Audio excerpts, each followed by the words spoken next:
স্বাধীন চলকের ক্ষেত্রে বাধাহীন বা শর্তহীন চূড়ান্তকরণের কিছু সমস্যা এবং সমাধান দেখব এই ভিডিওতে। প্রশ্ন দেওয়া আছে y = 5x² - 20x + 17। এটা সমাধান শুরু করার আগে আমাদেরকে বুঝতে হবে স্বাধীন চলক এবং অধীন চলক বলতে আমরা কী বুঝি। স্বাধীন চলক হচ্ছে যে চলকের মান স্বাধীনভাবে নির্বাচন করা যায় তাই হচ্ছে স্বাধীন চলক। অপটিমাইজেশনের ক্ষেত্রে এটাকে বলা হয় চয়েস ভ্যারিয়েবল বা ডিসিশন ভ্যারিয়েবল। আর অধীন চলক হচ্ছে যে চলকের মান স্বাধীন চলকের উপর নির্ভর করে। স্বাধীন চলকটা চেঞ্জ করলে অধীন চলকের মানটাও ওই অনুপাতে চেঞ্জ হয়, সেটাকে বলা হয় অধীন চলক। আমরা সাধারণত এক্সকে স্বাধীন চলক এবং ওয়াইকে অধীন চলক হিসেবে বিবেচনা করি। অপেক্ষক বা ফাংশন কাকে বলে? যখন একটা চলকের প্রত্যেকটা গ্রহণযোগ্য মানের জন্য অন্য আরেকটা চলকের একটা নির্দিষ্ট মান পাওয়া যায়, এই যে সম্পর্কটা, এই সম্পর্কটাকে বলা হয় একটা ফাংশন বা অপেক্ষক। এটা হচ্ছে একটা ফাংশন। এই চলকে আমরা দেখি এক্সের মধ্যে যদি আমরা একটা মান বসাই, এক্সকে যদি একটা নির্দিষ্ট মান দেই, এই মানের জন্য ওয়াইয়ের যে একটা নির্দিষ্ট মান পাওয়া যায়, এই যে রিলেশনটা, এটাই ফাংশন। তার মানে আমরা এভাবে লিখতে পারি y is a function of x, y is a function of x। এখানে x এর মান যদি হয় 2, তাহলে y হবে কত? 5 2² - 22 + 17। এখন এই সমীকরণটা সমাধান করলে পরে আমরা যে y এর যে মানটা পাবো সেটা হচ্ছে এক্সের উপরে নির্ভরশীল। এক্সের মান যদি 3 দেই তাহলে অন্য আরেকটা মান পাবো। এটাই হচ্ছে অপেক্ষক। অপেক্ষকের ক্ষেত্রে আরেকটা জিনিস যেটা হচ্ছে দ্বিঘাত অপেক্ষক। দ্বিঘাত, ঘাত মানে কি? ঘাত মানে হচ্ছে পাওয়ার। ঘাত মানে হচ্ছে পাওয়ার।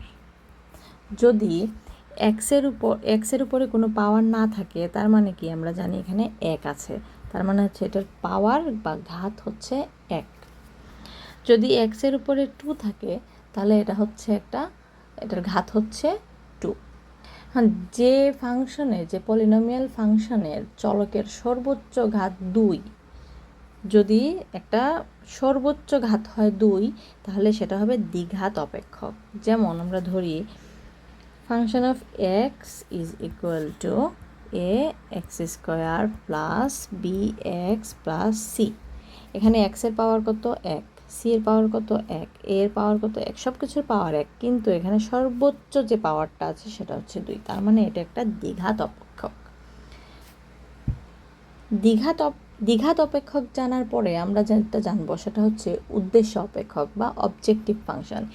এই অঙ্কে y = 5x² - 20x + 17, এটা হচ্ছে একটা অবজেক্টিভ ফাংশন বা উদ্দেশ্য অপেক্ষক। যে আমাদের যে অপটিমাইজেশন প্রবলেমটা থাকে, যে চূড়ান্তকরণ প্রবলেমটা থাকে, ওইটার যে ফাংশনের সর্বোচ্চ বা সর্বনিম্ন মান আমাদেরকে বের করতে হয়, এই যে এই ফাংশনটা সর্বোচ্চ বা সর্বনিম্ন মান আমরা বের করব, সেটাই হচ্ছে আমাদের উদ্দেশ্য অপেক্ষক বা অবজেক্টিভ ফাংশন। আমাদের উদ্দেশ্য হচ্ছে এক্সের জন্য এমন একটা মান বের করা যেখানে ওয়াই সর্বোচ্চ অথবা সর্বনিম্ন হবে। এখন আসি আমাদের এই বাধাহীন বা শর্তহীন চূড়ান্তকরণ বলতে কী বোঝায়। যে অপটিমাইজেশন প্রবলেমের মধ্যে চয়েস ভেরিয়েবলের উপর আলাদা করে কোনো কনস্ট্রেন্ট দেওয়া থাকে না, কোনো বাজেট সীমাবদ্ধতা দেওয়া থাকে না, বা কোনো ধরনের কোনো সীমাবদ্ধতা দেওয়া নাই, সেটাই হচ্ছে শর্তহীন বা বাধাহীন চূড়ান্তকরণ। যদি কোনো শর্ত দেওয়া থাকতো তাহলে সেটা হতো শর্তযুক্ত বা বাধাযুক্ত অপটিমাইজেশন। যেমন যদি বলা হতো যে এক্সের এমন একটা মান বের করো যেটার জন্য ওয়াই এর মান সর্বোচ্চ অথবা সর্বনিম্ন হয়, কিন্তু এক্স হবে 10-এর থেকে বড় অথবা সমান, 10 থেকে ছোট হইতে পারবে না। যদি এর ধরনের কোনো শর্ত দেওয়া থাকে, অথবা এক্স হবে 5-এর থেকে ছোট অথবা সমান, 5-এর থেকে বড় হইতে পারবে না, এই ধরনের কোনো শর্ত যদি দেওয়া থাকতো তাহলে সেটা হয়তো আমাদের শর্তযুক্ত অপটিমাইজেশন। সর্বোচ্চ এবং সর্বনিম্ন মান কি? কোনো একটা ফাংশনের একটা নির্দিষ্ট বিন্দুতে পাওয়া মান যদি আশেপাশের পুরো ডোমেইনের অন্যান্য মানের চেয়ে সবথেকে বড় হয় সেটা হচ্ছে সর্বোচ্চ মান, এবং যদি ছোট হয় তাহলে সেটা হচ্ছে সর্বনিম্ন মান। এবং সর্বোচ্চ বিন্দু বা সর্বনিম্ন বিন্দু কি? সর্বোচ্চ বিন্দু, সর্বোচ্চ মান কিংবা সর্বনিম্ন বিন্দু বা সর্বনিম্ন মান কিন্তু এক নয়। বিন্দু এবং মান দুইটা হচ্ছে ভিন্ন জিনিস। এটা আমরা অঙ্ক করার সময় জানতে পারব। এই অঙ্কটা করার জন্য আমাদের অবশ্যই অন্তরক বা ডেরাইভেটিভ লাগবে। ডেরাইভেটিভ কি সেটা আমরা জানি, সেটা হচ্ছে যে কোনো ফাংশনের একটা স্বাধীন চলকের সামান্য পরিবর্তনের ফলে ফাংশনের মান কত দ্রুত পরিবর্তন হয় তাই অন্তরক প্রকাশ করে। y যদি হয় ফাংশন অফ x, তাহলে dy dx কত হবে? যত হবে ওইটা দ্বারাই প্রকাশ করে যে একটা ফাংশনের স্বাধীন চলক x এর মানের সামান্য পরিবর্তনের ফলে পুরো ফাংশনের মানটা কত দ্রুত পরিবর্তন হয় সেটাই প্রকাশ করে অন্তরক দ্বারা। এখন যদি আমাদের ফাংশনটা হয় 5x² - 20x + 70, এটা যদি হয় y, এখন এটাকে যদি আমরা y প্রাইম বের করতে চাই বা dy dx বের করতে চাই, তাহলে কত হবে? x এর সাপেক্ষে করলে এখানে x এর পাওয়ার আছে 2টা সামনে আসবে, তারপরে হবে 5x 2 - 1, তারপরে হচ্ছে মাইনাস, এখানে আছে 20, x এর জন্য 1, এটা যেহেতু কনস্ট্যান্ট এটা হয়ে যাবে 0, তার মানে 2 × 5, 2 থেকে 1 গেলে 1 - 20, তার মানে হচ্ছে 5 দুগুণে 10x - 20, 10x - 20, এটাই হচ্ছে স্লোপ বা পরিবর্তনের হার, এটাকে বলা হয় স্লোপ। এই যে একটা রেখা, এটার যে একটা ঢাল, কত উপরের দিকে ঢালটা, কত ফ্ল্যাট এ ঢালটা, এটাকেই বলা হয় স্লোপ। এবার তাহলে মূল অঙ্কে ফিরে যাই। আমাদেরকে দেওয়া আছে প্রদত্ত অপেক্ষক 5x² - 20x + 70। আমাদেরকে কি নির্ণয় করতে হবে? সর্বোচ্চ নাকি সর্বনিম্ন, সর্বোচ্চ নাকি সর্বনিম্ন। তাহলে তারপরে বের করতে হবে, যদি সর্বোচ্চ, প্রথমে বের করতে হবে সর্বোচ্চ নাকি সর্বনিম্ন। যদি সর্বোচ্চ হয় তাহলে সর্বোচ্চ মান বের করতে হবে, আর যদি সর্বনিম্ন হয় তাহলে সর্বনিম্ন মান বের করতে হবে। এবং বিন্দু, মান এবং বিন্দু, সর্বোচ্চ বা সর্বনিম্ন যেটাই আমরা এখানে পাবো, এরপরে আমরা বের করব মান এবং বিন্দু। আচ্ছা, তাহলে আমরা প্রথমটা দেখি। প্রথমটা হচ্ছে সর্বোচ্চ নাকি সর্বনিম্ন পরীক্ষা।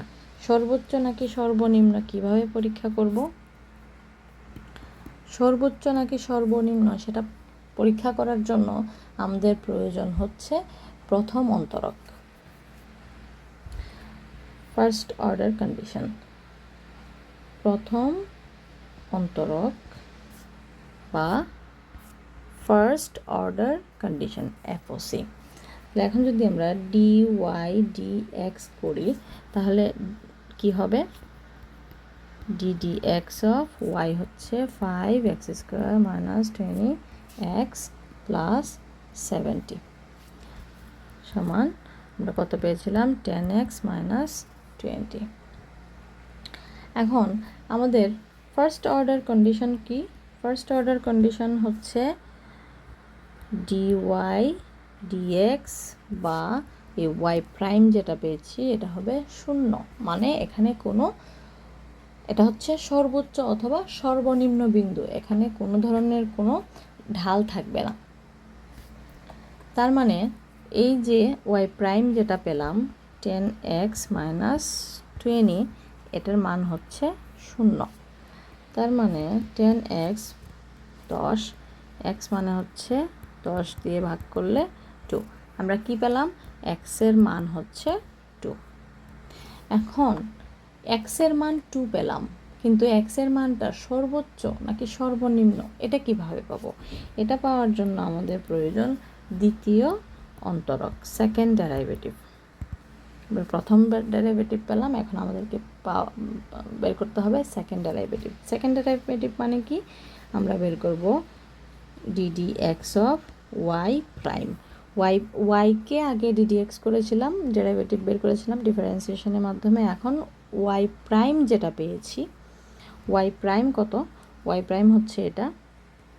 ওয়াই প্রাইমকে আবার ডিফারেন্সিয়েশন করব, সমান হচ্ছে DD x of 10x minus 20। এটা হচ্ছে সেকেন্ড ডেরিভেটিভ, বা y prime prime twice is equal to, এটা এক্সের সাপেক্ষে করতেছি, তার মানে এটা হচ্ছে এক্স, পাওয়ার আছে 1 মাইনাস 1, এটা যেহেতু কনস্ট্যান্ট এটা হয়ে যাবে 0। এভাবে না লিখলেও চলে, যারা প্রথম দেখতেছে এই ভিডিওটা বা প্রথম করতেছে ডিফারেন্সিয়েশন, তাদের বোঝানোর জন্য এটা এগুলো না লিখলেও চলে। তার মানে হচ্ছে 10x, তার মানে আমাদের সেকেন্ড ডেরিভেটিভ হচ্ছে, আমাদের সেকেন্ড ডেরিভেটিভ হচ্ছে 10।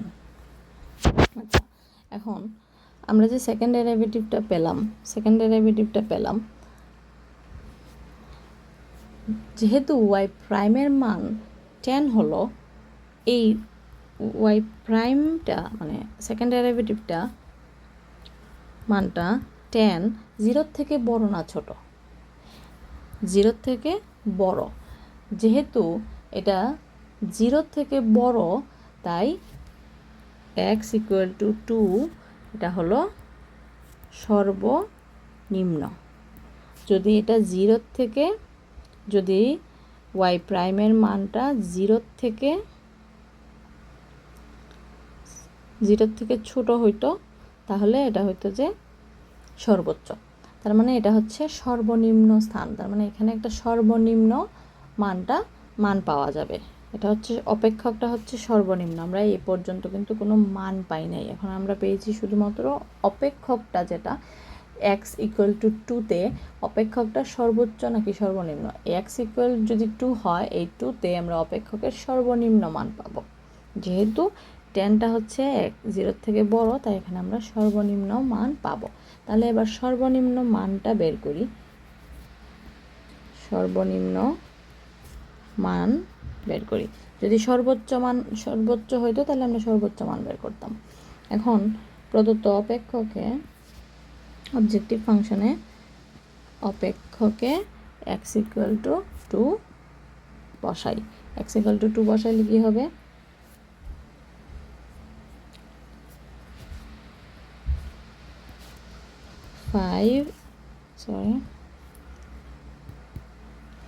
5 into 2 square negative 22 plus 17, তার মানে হচ্ছে 5 4 40 প্লাস 70, 20 মাইনাস 40 প্লাস 70, 70 আর 20 90, 90 থেকে 40 গেলে 50। তার মানে ওয়াই মিনিমাম মানে হচ্ছে 50, সর্বনিম্ন মান 50, সর্বনিম্ন মান 50। তাহলে সর্বনিম্ন বিন্দুটা কি? সর্বনিম্ন বিন্দু হচ্ছে x equal to 2, y equal to 50। এই যে 2 এবং 50, এটা হচ্ছে সর্বনিম্ন বিন্দু। সর্বনিম্ন মান হচ্ছে 50, সর্বনিম্ন বিন্দু হচ্ছে 2 এবং 50। যদি এটা এক্স এবং ওয়াই হয়, এখানে 2 এখানে 50 মিলে এটা হচ্ছে সর্বনিম্ন বিন্দু।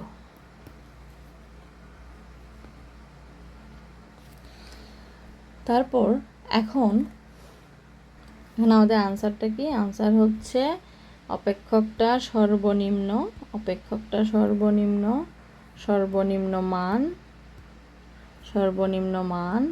50, ওয়াইয়ের যে মানটা আসবে সেটাই সর্বনিম্ন মান। গ হচ্ছে সর্বনিম্ন বিন্দু এক্স এবং ওয়াইয়ের যে মানটা সেটা। এটাই হচ্ছে উত্তর। এভাবে লিখতে হবে।